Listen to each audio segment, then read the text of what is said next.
স্বাধীনতা দিৱসৰ আজিৰ দিনটোত আপুনি কি কৰিব? খাব, শুব নে ফুৰিবলৈ যাব? যদি একো নকৰে তেনেহ'লে মই 3খন চিনেমা ৰিকমেণ্ড কৰিম, চাব। হয়তো এই 3খন চিনেমা আপোনালোকে চাইছে, কিন্তু আজিৰ দিনটোত চালে অলপ বেলেগ এটা ফিল পাব। আৰু 3খন চিনেমা চোৱাৰ পিছত আপোনালোকৰ মনৰ সেই দেশপ্ৰেমটো আৰু অলপ বেছি জাগি উঠিব। প্ৰথমখন চিনেমা হৈছে স্বদেশ। স্বদেশ চিনেমাখন যেতিয়া ৰিলিজ হৈছিল তেতিয়া বক্স অফিচত বহুত বেছি সফলতা লাভ কৰা নাছিল, কিন্তু স্বদেশ চিনেমাখনৰ কথা এতিয়াও চৰ্চা চলি থাকে।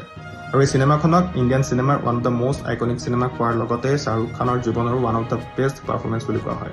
আৰু সচৰাচৰ আমি দেখি থাকোঁ যে দেশপ্ৰেমমূলক চিনেমা বুলি ক'লে সাধাৰণতে সেই পাকিস্তানৰ লগত যুদ্ধ লগা বা তেনেকুৱা ধৰণৰ চিনেমা, কিন্তু ভাৰতৰ ভিতৰত থাকিও দেশৰ সমস্যাবোৰৰ কথা, দেশৰ বিষয়বোৰত মাত মতা বা দেশৰ এই সমস্যাবোৰ সমাধান কৰিবলৈ চেষ্টা কৰাটো সমানে দেশপ্ৰেম নহয় জানো? আৰু সেই বিদেশৰ চাকৰি এৰি দেশৰ মানুহখিনিৰ কাৰণে, দেশখনৰ কাৰণে দেশলৈ ঘূৰি অহাটো দেশপ্ৰেমতকৈ কোনো গুণে কম নহয়। স্বদেশ আপোনালোকে চাব পাৰিব নেটফ্লিক্সত। ছেকেণ্ড চিনেমাখন হৈছে ৰং দে বসন্তী। ৰং দে বসন্তী চিনেমাখনো আমি প্ৰত্যেকে হয়তো জীৱনত এবাৰ নহয় এবাৰ আমি চাইছোঁ।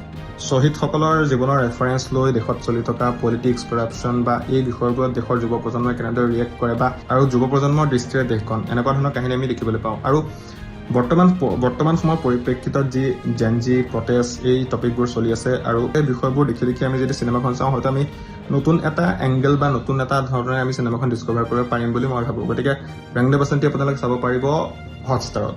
আৰু তৃতীয় চিনেমাখন হৈছে বিকি কৌশলৰ চৰ্দাৰ উধম সিং। আৰু চিনেমাখন টিপিকেল পেট্ৰিয়টিক চিনেমা নহয় বা নৰ্মেল বলিউডৰ চিনেমা নিচিনাও নহয়, গতিকে চিনেমাখন আচলতে সকলোৰে কাৰণে নহয়, কিন্তু আপুনি যদি ভাল চিনেমা চাই ভাল পায় তেনেহ'লে চাব পাৰিব। জালিয়ানৱালাবাগৰ সেই ঘটনাৰ পটভূমিত সঁচা কাহিনীৰ আলম লৈ এই চিনেমাখন নিৰ্মাণ কৰা হৈছে।